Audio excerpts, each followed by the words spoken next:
only going to be audio or video too? So if you want to do video too, do video too. If you don't do audio too, audio too. So today we're gonna have a really special guest for you guys, Jasmyne Ambrosia. She is American of Arabic descent and the only native Arabic speaker in this community with a really huge experience with Djinn magic. So I wanted to call her on because she is really familiar with a lot of literature and available to us in the West. And she is also extremely experienced in what she's talking about. So, Jasmine, can you tell us more about yourself? No.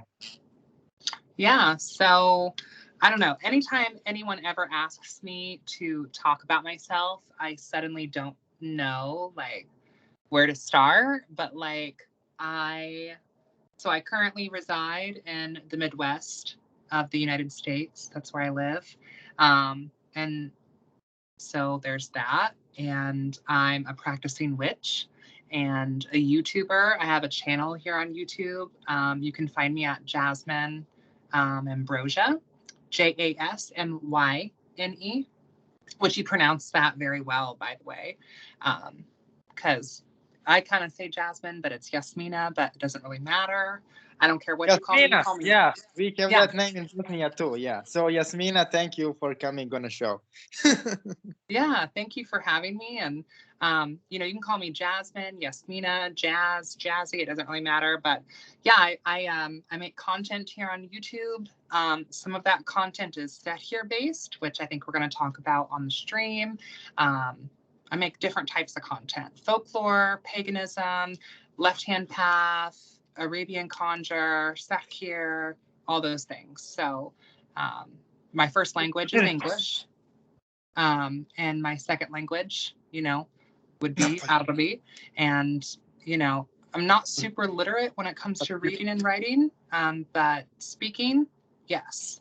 So working with the Djinn is definitely a big part of my practice. And thank you so much for having me on. So, thank you for coming on the show, by the way. So, let's start with a really essentially simple question. So, when you were a kid, right? What's the first thing you heard about the Djinn? Like how your interaction with them started? Okay, so probably the first thing that I've heard is there is definitely a cultural belief that having plants in your house, right, is like for many different things. But one of the things is that if you have plants in your house plants, and all of a sudden plants start kind of dying in your home, like multiple plants. You have plants in your kitchen, your living room, whatever. If multiple plants start dying, then it's kind of viewed as like, you have a malevolent Djinn in the home. Also, I have experiences from my childhood with Djinn specifically, where, when I've always been a very, very sensitive person, even as a child, very, very sensitive. And I'm 4 of 8 in my family. So a big family, and I'm smack dab in the middle. And I'm very much like a middle child, you could say. So I've always kind of been a little bit of a crybaby. And when I was a baby, when I was young, I was scared to like sleep in my own room. Like I thought that there was something in this room. And so at a certain age, my mother was like, you can't sleep with me. Like you need to sleep in your own room. And I was too scared to sleep in my own bed. So I would sleep at like the foot of the doorway because I had to be in my room. So I would sleep right where the door was. So if you open the door, that's me with the door open, with my head like kind of leaning into the hallway. And I have many, many, many, many, many stories of feeling and seeing what we would call an ifrit in my room, that I feel like was kind of tantalizing me as a young child and harassing me, as a young child. And, the thing about the Djinn in my experience as a Sahiran, as a witch who practices Sahir, Arabian conjure, if you will, is the Djinn are similar to people in the sense that there are amazing people and there are not so amazing people. That's been my experience with the Djinn, is that for one, you can't paint them with just one brush stroke, right? Like there's different kinds of Djinn. Huns, Afrits, Marids, whatever. I'm sure we're going to talk about that. And for two, like even amongst classifications of jinns, like if we're talking about Marids, for example, like there are some that are different than others and each have their own autonomy and personality. So, I would say if you are watching this and if you are wary of Djinn, to some degree you should be.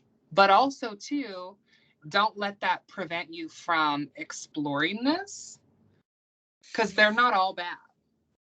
And I think that per kind of coming from this Islamic approach, what is spoken is that on that side of the fence is that these are malefic spirits.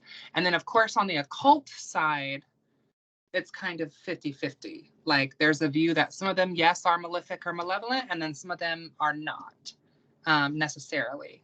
So, So this is a topic I am really familiar with, because for one, what you are describing is essentially for people who don't know.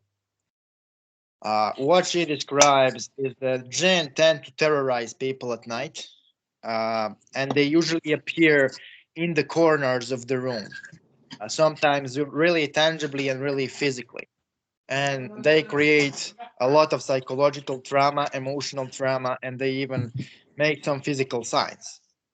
And so there is a difference. There is a pretty clear difference between Jinn being there and your mind making shit up. Because Jinn are known to have really powerful physical qualities to them. And you cannot mistake Jinn from being there. So if you are not sure, is Jinn there? Then what I can say is that he probably isn't there. So the reason why I am telling this is because there are a lot of people who are thinking that they are attacked by Jinn and they communicate with Jinn. But what they are really dealing with is their own mental instability. And what Jinn tend to do, especially more criminal elements among them, so those of them who are really, really willing to feed on people, is they tend to find mentally unstable individuals and to tamper with their head so that that individual kind of serves as a food for the entity. So what to do in that situation is you need to banish them. You need to read certain exorcism and prayers and banishings, but you also need to work on your mental state, because Jinn are really good at noticing mentally vulnerable people, essentially. That's really important. When you work with Jinn, mental stability is really, really important, because essentially, if you are not mentally stable, what will happen is you will attract extremely aggressive forms of them, and you are essentially asking for a trouble. So how you dealt with your problem with a particular freak? are you talking about from when I was young? Yeah, that issue. So, of course, I voiced this, right, to my parents and told them about what I was seeing and this and that. And, at first they were like, oh, like, she's young and, she is this and she's that and she's creative and she's artistic. So maybe it's something from her mind kind of manifesting into the physical. And I completely agree with what you said. Like when it comes to the Djinn overall, you definitely want to make sure, and I think magic in general, not even just the Djinn, but magic, witchcraft in general, like you need to have a strong and sound mind in order to do some of this. And without that, like, yeah, your mind will play tricks on you. Now, I personally definitely think it was a Djinn myself. I don't think it was just my mind. And I think that it was like a kind of predatory type of Djinn that really wanted to mess with me when I was a kid. But as I got older, it kind of lost its interest in me. You know, and that was it. So what I am thinking, so this is an interesting theory, but this is a theory which I kind of have supported evidence for in my own personal practice. Mm-hmm. So we all have Karins. For somebody who doesn't know, Karin is a spiritual protector, but also spiritual adversary from the world of the Jinn. And so really, every Karin relationship with a human is individual thing. Somebody has a really good experience with a Karin, and to some other people, Karins make them into psychopaths, literally. Like there are Karins who are willing and tasked with destroying those individuals. So what I think, so Karin essentially has only one role in his existence, and that is to serve as an intermediary between us and the unseen world or God, right? To serve as an intermediary between us and that unseen. So once you make a contact with the unseen, right? So the first conscious contact, let's say I do the first conjuration, right? Then Karin immediately starts doing his job and he starts protecting individual. So that's the reason why people who conjure jinns actually and work with jinns, I am not talking about insane people, I'm talking about actual practitioners. They have much less negative experiences with the jinn than non-practitioners because Karins really do their job in case of you and in case of me. So it kind of makes sense that once you started conjuring jinns consciously, Ifrit kind of backed off because what Karins actually possesses, they possess like entire networks of spiritual entities around us. So Karin never comes on his own. And so when you start conjuring jinns consciously, Karin comes like with his entire family and they are like there. And so you rarely have problem with like individual jinns trying to mess with you unless you are doing some form of exorcism or some form of chant on somebody else. If you are trying to help somebody else, then those jinn will do everything in their ability to fuck with you. So that's like a really dangerous note for exorcists down there is, you know, those beings exist and they will not tolerate you wanting to exorcise them. They will mess with your ass.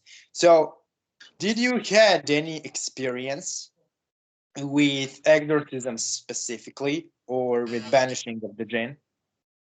No, no. I mean, I, in theory, know what that looks like and how to do that, but I have never in my life ever felt the need.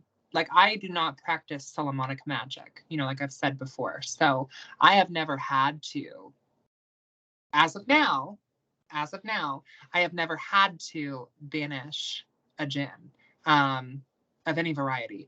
And when you're talking about the Karins, like, you're absolutely right. And I was talking about this with a friend the other day and about how we have our guardian spirit or guardian spirits, and these can manifest as jinn and they're connective to the collective. And I told you, you know, when we were talking off recording that, you know, the type of jinn specifically that I more so work with is more so with the John and more so with like Hun.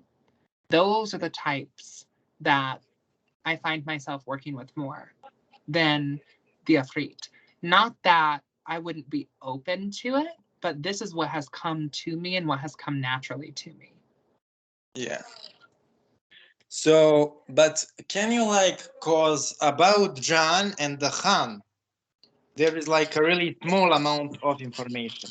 Like they are really not a minor thing when you know read about Genic literature and grimoires and hadith. Nobody talks about them. They are like there. You will usually like hear about them mostly like if you ever watch those Bedouin interviews of people in a goddamn desert in the middle of nowhere, you know, they usually talk about I was keeping my sheep and then, you know, that spirit appeared.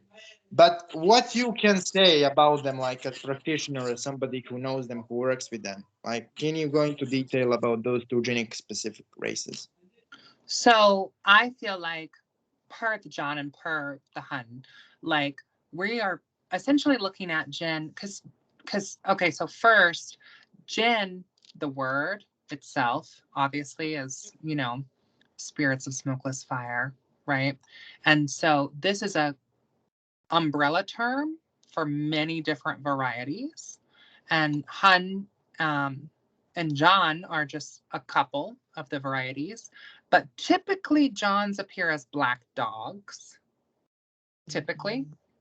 And Huns are spirits of the land, essentially, not like elementals, like sometimes Marids can appear as, but more so as animals. So like, also like I talked about off of air, if you are working with specifically like Huns, for example, they're going to take the physical form of animals.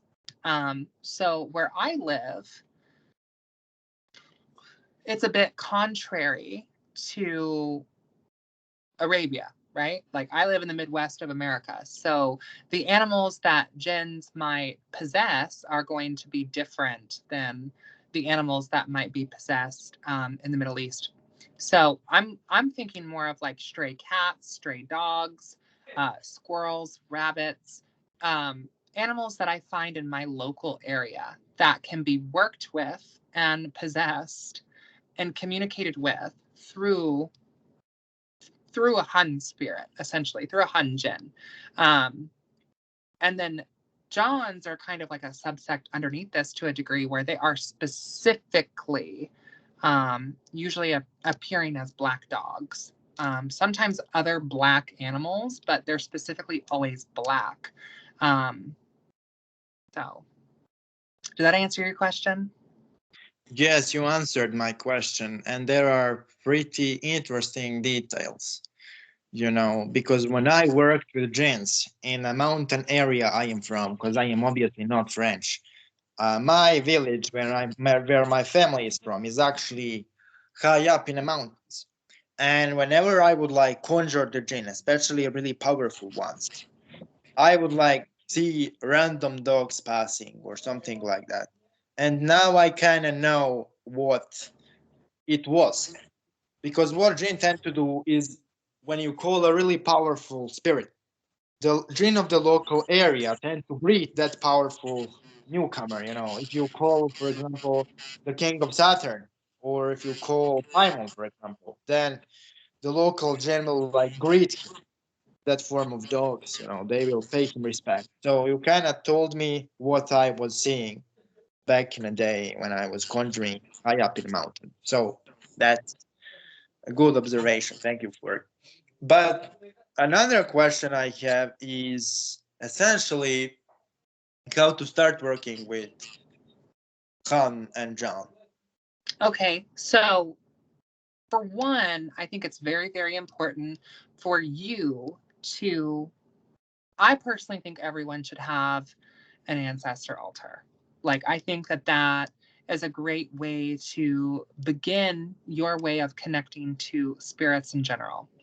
So if you are completely, new to the craft or set here or working with Djinn or whatever, like for one, I think having a little shrine or something with some of your beloved dead on it and having some incense and some water and some offerings is a great first place to kind of start, and just start sitting in front of that altar and just meditating and just paying your respects to your beloved dead, whether you're part of the lineage and the culture or not, because your ancestors are going to always be watching over you, your ancestors for your highest good. So I would start there. Moving forward to more Djinn specific things, though, obviously, because that's what we're talking about. These are spirits of smokeless fire. So a great offering for a lot of different types of Djinn is going to be in smoke, because you can also see their true forms in this smoke, and you can communicate with them through this smoke. So like a bakor should be a staple. I can grab, mine's over there, I can grab mine, but like a bakor should be a staple. So that's the device. And then the oud is what you burn inside of the bakor. And it's literally just a way to light incense and leave offerings. And there's different types of ouds, red ouds, white ouds, black ouds, whatever. And they have correspondences magically, kind of like incense does. And it is like incense, except it's essentially like bark that's soaked in like oils and resins that you burn over a charcoal disc. They also have electric ones too. But burning oud, while that might sound like a very simple, basic thing, is a great way to first start making offerings, because the first type of Djinn that you should want to, in my opinion, connect with would be more of like a guardian Djinn. Now, I know that's controversial in terms of some of the set here spaces, because some people think that you have to be part of the lineage to have a guardian spirit. Some people think you don't, whatever. I think that contacting your guides should always be first. And I believe that you can do so through leaving offerings with the intention to conjure and summon your guide, whether it's Djinn or not. Okay, I'm not the governing end all be all on who has what and this and that. You know, maybe you do this and you find out maybe your guardians are not necessarily Djinn. Maybe they are. Maybe they're Huns, maybe they're Afrits, maybe they're Marids, maybe they're Shayateens, whatever. Like, it doesn't really necessarily matter, right? Maybe there's something else entirely. But by leaving these offerings, if you are meditating in front of this bakor while it's smoking, you will see images in the smoke of what it is that you are supposed to see. And this is like a very common way also to divine with Djinn sort of sorcery. Of course, candle magic as well. Like, you can also look at the book. It's an English book. I know that's a big thing in set here, and specifically also working with Djinn, right? Is a lot of our sources are written, of course, in Arabic. So Djinn Practical Magic is a book that I personally, would recommend more so for the complete novice beginner. The whole book is essentially more so based on like essentially using candle magic and fire scrying as a way to communicate with Djinn. The book is primarily geared towards the Shayateen, so like the rebellious or the corrupted Djinn. That's what it's more geared towards, is working with those specific types of Djinn. But I think that you can candle scry and divine with a multitude of different spirits, including your own ancestors. I don't think it has to just be Djinn. But there are some good exercises in there, like the meditation of like the Black Abyss. I think is nice. And also, I would say that if you are not someone who is proficient in Arabic, Arabia, if you will, there are some really good pronunciations in the book as well that actually sound it out for you in English phonetics. So if you're an English speaker, this would be a great book, Djinn Practical Magic, but it does sound things out for you. So, and like I said too, this is kind of more so focused on working with the Shayateen.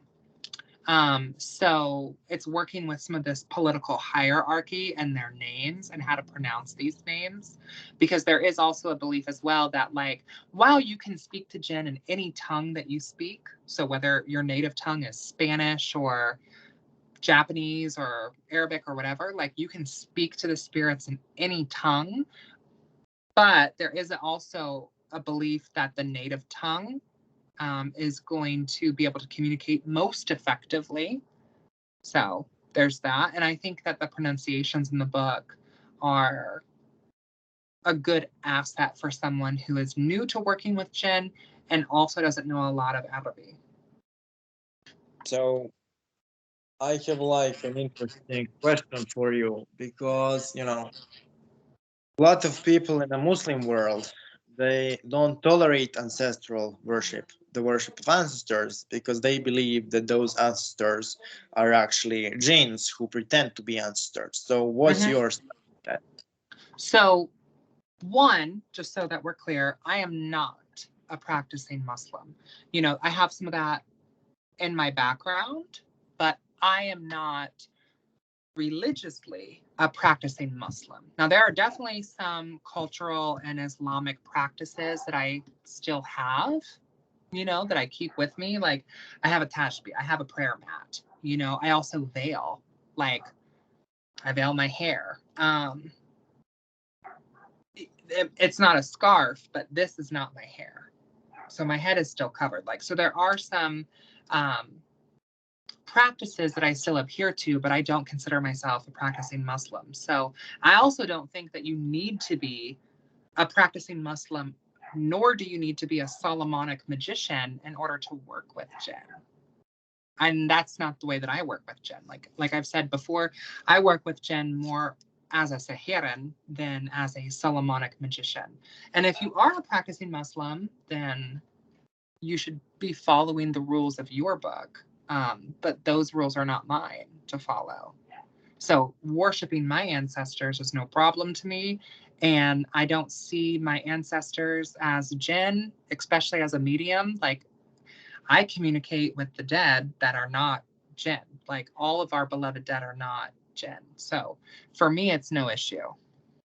Okay, so that's your stance. I honestly also work with my ancestors, and I also think they are not Jinn. So we agree on there. I simply asked the question for the sake of Oh, the yeah, totally. Totally, yeah. I think it's a good question to ask. And I think, too, like, for everyone watching, right? Like, when we are thinking about the Jinn and when you are wanting to research various types, right? A lot of literature is going to be from an Islamic slant. We had talked about the hadiths and some surahs earlier. These are Quranic depictions and Islamic interpretations of spirits, jinn, that I believe have existed before the Quran was ever even written. Okay? And I know that's going to kind of be controversial, yet brave to say, but I believe that jinn have existed well before Muhammad, well before the Quran. Okay? Ancient Arabia had religion before Islam. Historically, we know this to be true. The jinn have been a part of ancient Samaria, modern day, Iraq, before Islam was there. So it's not an issue to me. Okay, I get what you're saying.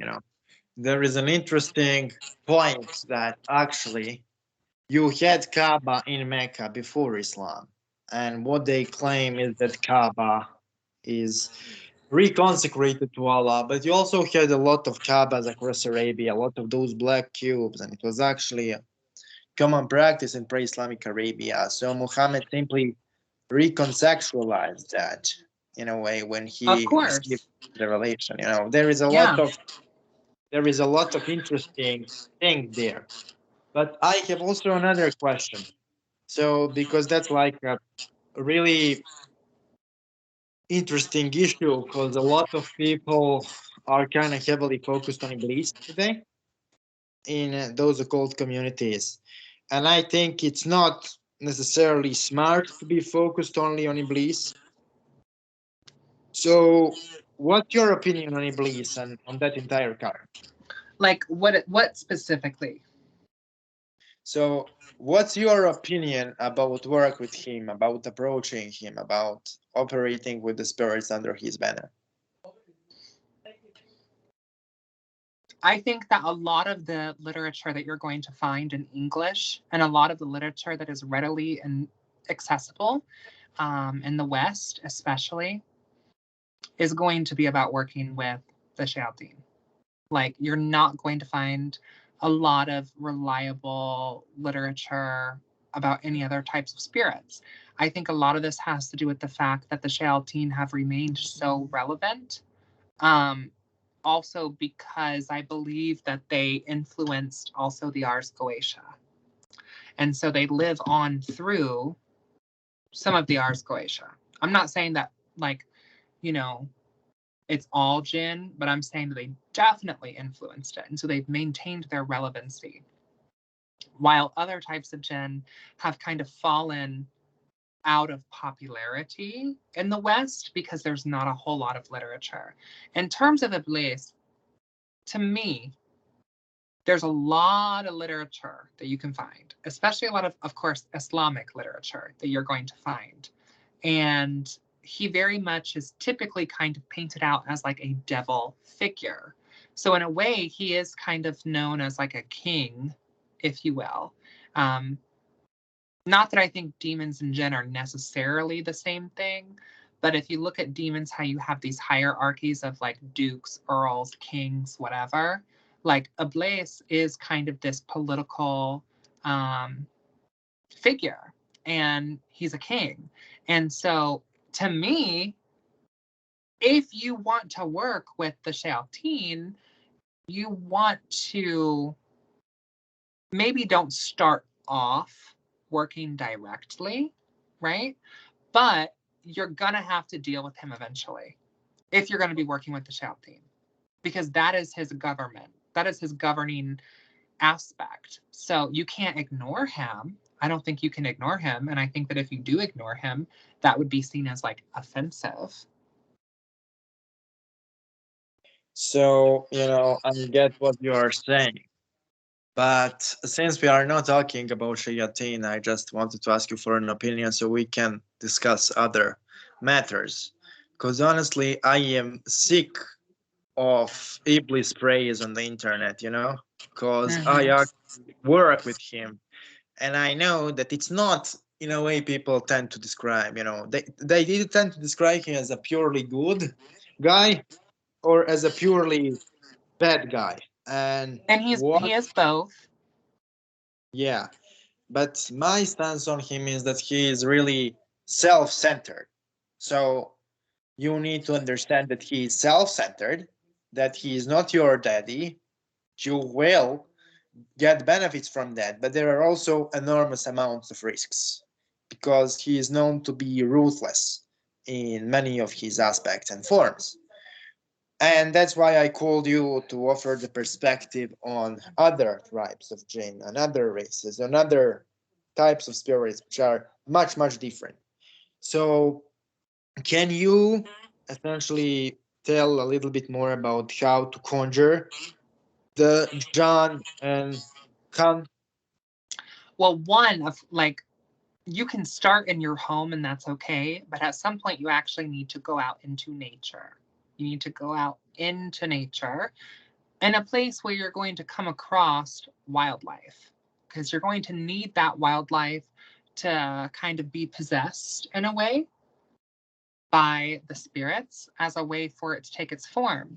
So, and also too, going back to the Iblis tea as well, like, I am not saying you should or should not work with Iblis. I'm saying that Iblis is mostly going to be relevant when it comes to the Shayateen. And so if you're working with that type of Djinn, you're going to have to acknowledge Iblis. Now, if you're not working with that type of Djinn, I don't really feel like he's that big of a priority or a focus. He's a central head, of course, but he's not the end all be all for everything. He's the end all be all for the Shayateens. Like, because they're submitting and signing onto him. Now, per other types of Djinn, like I said, first, you need to have some basic, like, magical understanding, meditation, grounding, visualization, starting at the bare basics. You need to have some of these techniques kind of down. And then what I would recommend is actually going out into the woods, preferably at night, and doing a ritualized ceremony in the woods. Now, if you can't do this at night, that's okay. You can still do this during the day, and there's benefits doing it during the day too. But basically, you're going to try to conjure a Hun to your ritual. And this conjuration might appear as like a bird or a crow flying over you and cawking. You know what I mean?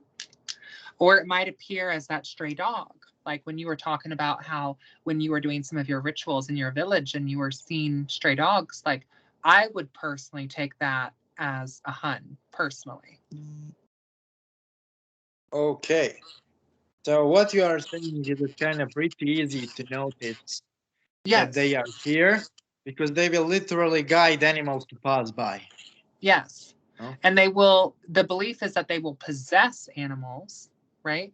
And then once you know what physical vessel they are going to take, then you can start working with them more so in the astral as opposed to the physical. So kind of like, you know, this isn't necessarily like a Sahiran word, but like hedge crossing or astral traveling. So for example, this is going to also be based off of where you live. So if you do not live in the Middle East, they are not going to be possessing animals that are not native to your location. So don't like for me, we don't have wild donkeys where I live. We don't have wild donkeys just running around. We don't have camels running around. We don't have snakes really hardly at all, just running around, you know. So they're not going to appear that way. They might appear to me as a raven, a crow, a goose. They might appear to me as, you know, a squirrel, a rabbit, a stray cat, a dog. Like they might take on other forms, a coyote, like, because these are spirits of nature that can possess nature and control nature.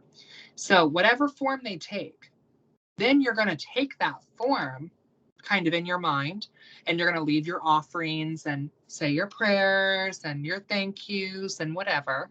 And it might take you more than once. Like, don't think that you're just going to go out into the woods and be like, hey, it's me. I'm here. Like, don't think that maybe the first time it might not be it. You might have to go more than once. You know, and offerings, like I would bring offerings that can be biodegradable, right? So like bread, bird seed, sunflower seeds, rice, fruits. You're going to take things out there with you that can go into the earth, that the nature spirits can come and take and feed off of. And, you know, like I said, you're going to probably have to do this maybe more than once. You'll be lucky if you do it on your first time. But make sure that you're keeping your eyes totally open, because like I said, this could be something as simple as like you're doing the ritual and then you hear a woodpecker off in the distance, or you're doing the ritual and there's geese that fly over above you, or doves or crows or blue jays that fly over you, or caw or sing or whatever. This could also be like you might hear some leaves rustling on the ground, like look over. Is that a raccoon? Is that a squirrel? Is that a rabbit? Like that can be it too. There will be some kind of spirit of nature if you do these kind of rituals. It might take you 2-3 times. Eventually you will find a spirit vessel that you can then use in your astral meditations to have your Djinn kind of possess in a way. And then you can either work through the Hun and work in unison with it, where while you are astral traveling, you're seeing through the eyes of the animal for whatever purposes that you need. Or you can send these animals to people for malevolent or benevolent purposes. So, you know, when I did my rites with marriage, I usually go see where there is a lot of salt water, and then I repeat my conjurations until I feel strong presence of energy. But what I noticed is like in the middle of the ritual, spirit is kind of there. And what would happen is like hordes of pigeons would like be around me and they would like circle. So right now I know what that is. It's like Khan greeting another entities and kind of showing me Yeah, that and you know, a lot of practitioners also view these types of Djinn as lower ranking too, which I think the whole ranking thing, to me in my eyes, is kind of more of a human thing. One thing if we're looking at like the Shayateen, but the Djinn as a whole, like I feel like while the Hun might come across as like a very simple type of spirit to work with and a very accessible, do not underestimate them. Like, I know that a lot of people put a lot of focus on like Afrits, for example, or Marids, the giants, or, you know, the Shayateen, the demon type, the corrupted, whatever. Ooh, like, but like nature spirits will fuck you up. I'm sorry, I don't know if I can say that, but they can mess you up. Let me say that. Yeah. here is the thing. This is uncensored channel. You can say whatever. As long as you are safe with your entities, you know, and they Oh, want you yeah. to until I don't feel like I've, because that is something in terms of the Djinn, and most practitioners, especially if sat here, will say this as well, is there are some things we can and can't share. Yeah. So this is like question you maybe are not allowed to answer, right? I definitely know that you know the answer to this question, but I don't know, are you able to answer the question? So are Khan known to have some kind of elders, or like, because everybody talks about Maridic elders, Ifritic elders, Ghoulish elders, the elder Shayateen. What are like the elder Han? Like what are they doing? If you're allowed to share, because you definitely know a lot about them. So what are the elder Han doing? What is their agenda? What Han stand for as a race? So what I will say is that these are spirits, these are Djinn of the land, of the earth. They are chthonic as well, and they are of nature. And that's what I'm going to say. Okay, so we can probably have a much larger discussion off camera. Yeah. So essentially, I will share this with the audience because it will give you a lot of context to our discussion. So in Serbian folk tradition, we are of course Orthodox Christians and we are not Muslims, but there are spirits known as the Fae, right? And what Fae do, interestingly, is Fae show as animals. They guard nature, they protect the land, and they have a really different energetic composition than Ifrits, Marids, and other motherfuckers. Like completely different energy. And those Fae absolutely hate, detest, despise, not necessarily the Marids, because the Maris don't talk to anyone. They are really their own thing. Like they are like their own separate country, separate from everything. But they hate like Ifrits, they hate ghouls, they hate all kinds of shayateen. They really hate them, those Fae. And it seems to me pretty similar to what you are describing as a Khan. Then again, I am not saying it's the same thing. What I am saying is that those different genic races obviously don't like each other. Like, I am willing to bet that, for example, everybody talks about how some of the Djinn hate humanity, which is a fact. Some of them really hate us, right? Yes. But, for example, Marids hate more ghouls and Ifrits than they hate any human. Like, they really dislike each other and they really hate each other and they are pretty brutal to each other. They genocide each other, they slaughter each other, they butcher territory from each other. So, I suggest if you are really wanting, if you are a motherfucking beginner, right, and you want to delve into Djinnic world, choose one race of the Djinn to specialize in, because those different races, they don't go well together. I had problems. I had serious problems if I want to work with the Fae. Now, I don't know our Fae the Khan. There are some parallels between John, Han, and the Fae across. Oh, yeah, absolutely. Absolutely. And just like there are parallels in some aspects with ghouls, shayateen, and some of the Ars Goetia. Like there are parallels here too. So I think like most things in the occult, right? Like the answer is sometimes just yes. Like, yes, they are similar. Yes, they share similarities. And yes, they are different. I do think that I'm not super well versed in fairy lore or the fae folk. I'm not. But I see the similarities. But I still think that they are different because with Djinn, once again, these are going to be going back to their definition. There are spirits of smokeless fire, right? They are spirits of the chthonic. They are spirits of the world soul of our planet, of the fire that dwells within our planet, of our core. They are spirits of earth. All of them, in a way, really are, in my opinion, because that's where the fire comes from, is our earth. They're not celestial like other spirits. They're native and central to our planet. And if you're looking at this Islamically, they were made at the same time some of the Djinn were made at the same time from smokeless fire as humans were made from clay. Like, so in a way, they are also humanity's parallel. Yeah. Yeah. But like, so essentially, we kind of tackled a lot of things about Khan and about John. So what I noticed in literature, I am like dumb and I don't know Arabic, so sorry if I make a mistake, right? That's why I called you on a show. But John and Han, they tend to go together. So is there a degree of distinction between them? What's the difference? You know, who is who, how to determine, you know. Well, I That, think that like dogs are such a common thing, like stray dogs.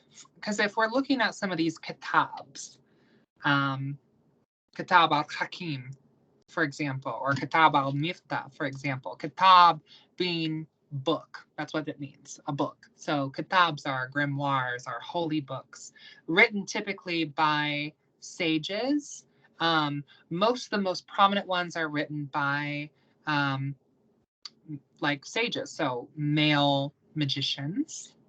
And in these kitabs that are written, like black dogs are a big thing and a lot of lore. Stray dogs, specifically black dogs. So I feel like because this was such a common sort of phenomenon, that's where the Djinn kind of got their name, because it was like there were so many types of Hun that would take this form. So it was almost like they kind of split off, right? But if you live in an area where you're not going to come across stray dogs, then you would not be coming across that. You might come across Huns, Hunns, Hunns. You might come across those, but John specifically are black dogs.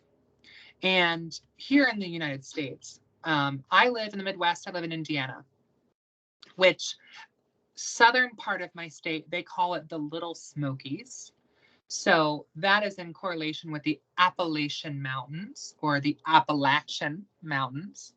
I live close to that area, like 4-hour drive, and I'm in where it starts, those mountains. And I don't know about the whole world, but at least as far as the United States, it is the oldest mountain range in the United States. And also the East Coast, tons of immigration throughout the years, of course. I mean, America has a really crazy, brutal history. And the East Coast is especially rich with different cultures and immigration. So all different types of things were brought in. But we also have indigenous spirits of the mountains, as well as spirits that have been brought in. So all of that being said, I have encountered Hun, which are in origin Middle Eastern.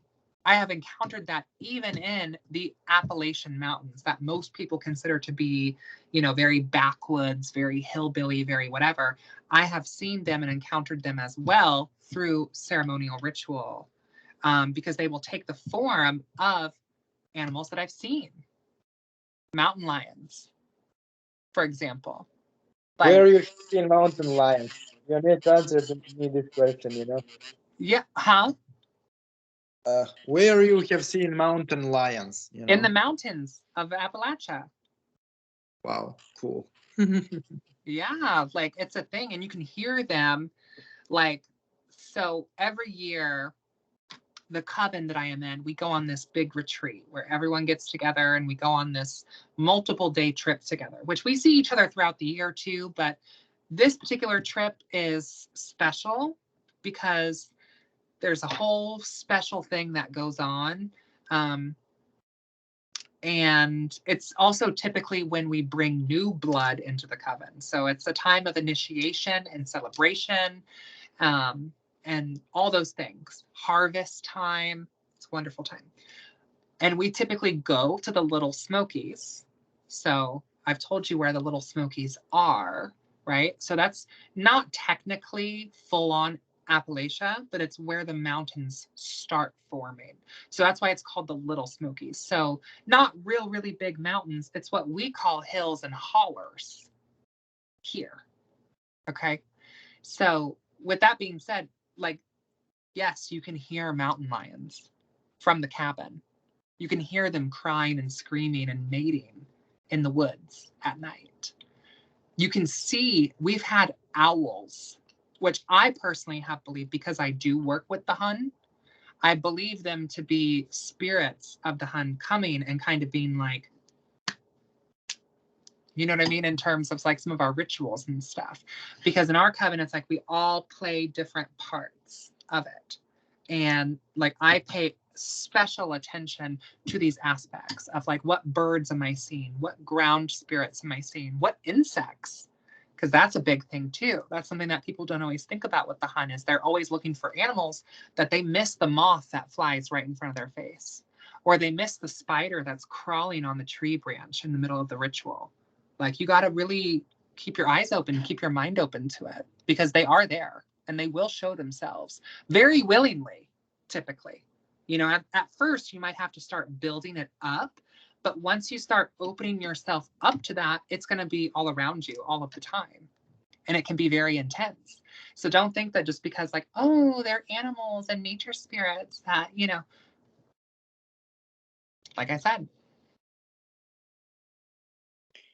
So essentially, what you are saying is that those Khan are actually not difficult to contact. They are pretty easy to come in contact with, but they are a little bit difficult to earn their trust. Absolutely, So, yeah. so I have a question. So in order to call the Khan, you need to bring some form of incense or some form of burning offering, which will allow them to feed off and manifest. And you need to calm your mind first, right? Yes. Since we're talking about shamanic approach to them, which sees them as allies, not as enemies and adversaries, then you don't have any protection circles with you because you are coming to their home. I mean, you can if you want to. It really depends on your tradition. So if your tradition calls you to cast a circle or a hexagram, do that if that's what you feel like you need to do. For me personally, we do cast circles in our tradition, but we do it. Okay, so our circles are not about keeping bad, ugly, terrible things out. It's about containing the power that we are raising during ritual. So kind of like traditional witchcraft in that way, that we're not casting a circle to keep things from entering our space. That's not the intention, because we want spirits to kind of come in, like while we are doing our conjurations. In my opinion, as a witch, as a sihiran, as a witch, like, I'm the biggest, baddest thing in those woods. It's me. It's me. I'm the witch of the woods. Like, so if you cast a circle, you do that however you do that, if you choose to do that, if you feel like you need to do that. But we cast circles as a way to like create kind of like this bubble. So that way we can fill this bubble with esoteric energy.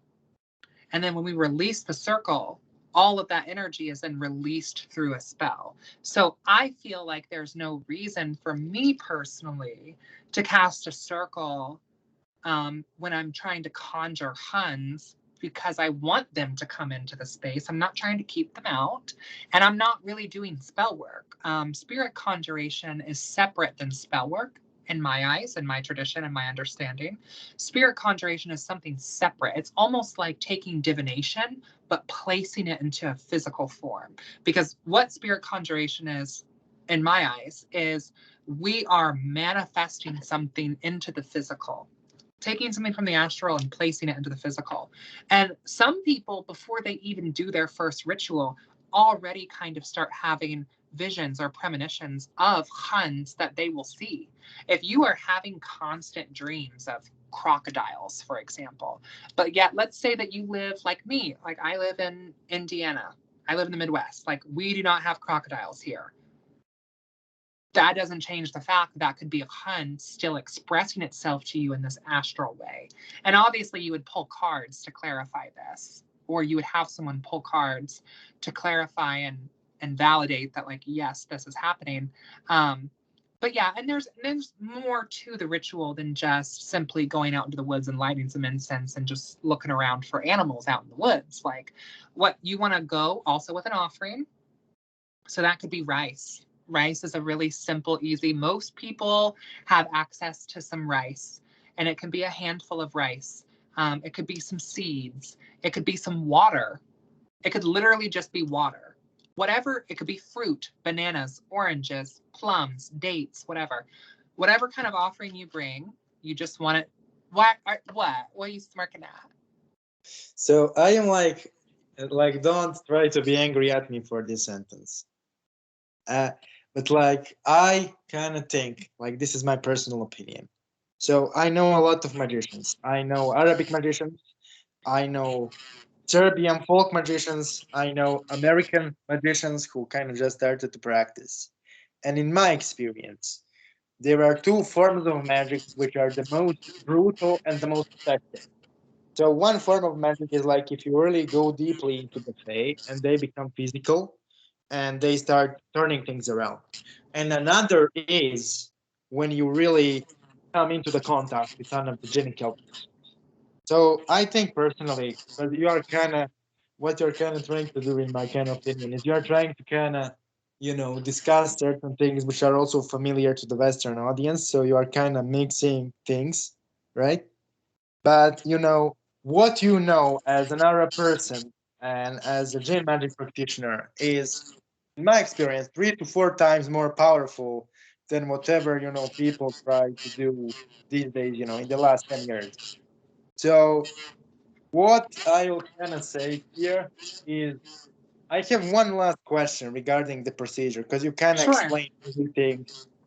Is there any specific conjuration, specific call to the hand, which can be recited to kind of really get their attention? I mean, of course, there's surahs, right? So, like, theoretically, you could pull from those if you wanted to and use Islamic scripture in a blasphemous way. Absolutely. You could do that.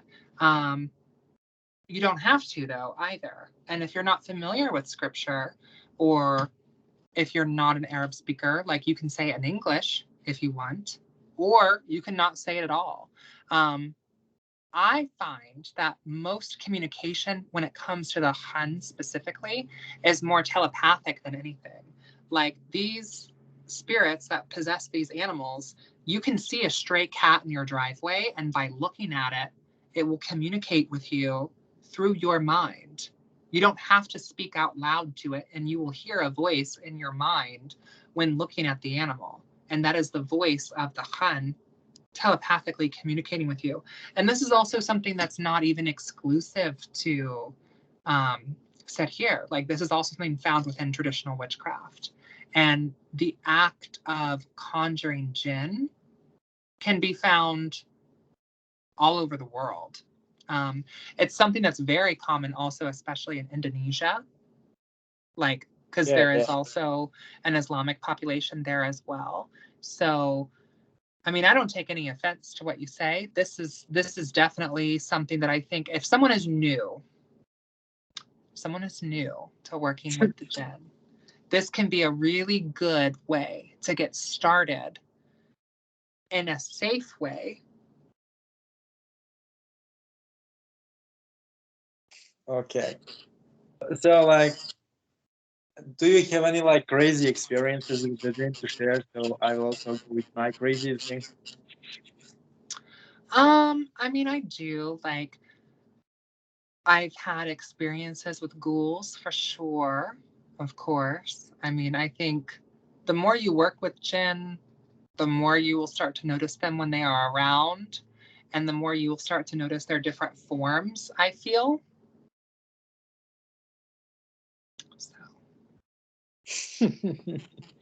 So, regarding the goals, what I have to say, because this is not a common knowledge, is people, please don't chill out in the graveyards without any protection, which is what a lot of people do, because I you are agree. essentially I asking, agree. Even you are, as a witch, yes. Like I go in there with my head covered. I go in with offerings. I leave offerings before I go in. I leave offerings once I'm there. I cover my head. Like, yeah. Yeah. So, you know, since we kind of reached the end of what we're allowed to say, mostly, you know, because, you know, you said what's necessary for beginners. You kind of described the entire process. You kind of described who the Han are, who the Djinn are. You know, I am really satisfied with this interview because you explained a lot of things to me in a new context. So if you know, want to go on a show again, Yeah. cool. Like if we can talk again in a few months. So yeah, thank you, Jasmina, for coming here, and we'll talk soon. Yeah. So let Yeah. me stop. Thank you. Thank you for having me. And I would be happy to come back. And yeah, maybe next time I'll have you on my channel. Yeah. Yeah. Definitely, I will be willing to do that. So I'm gonna stop the recording now, and thank you guys for watching. See you tomorrow.